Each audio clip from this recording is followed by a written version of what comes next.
In international headlines, Volodymyr Zelensky says 31,000 Ukrainian soldiers have been killed since Russia first launched its invasion 2 years ago. The Ukrainian president went on to say tens of thousands of citizens have also been killed in Russian occupations, but clarified that the exact number will not be certain until after the war. His remarks come after U.S. aid for the country remains in limbo in Congress.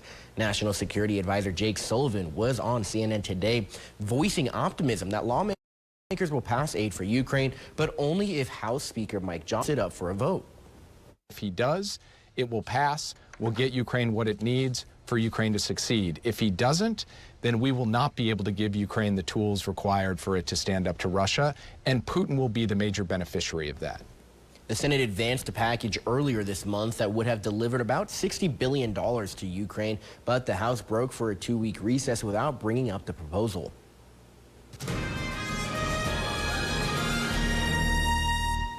California Governor Gavin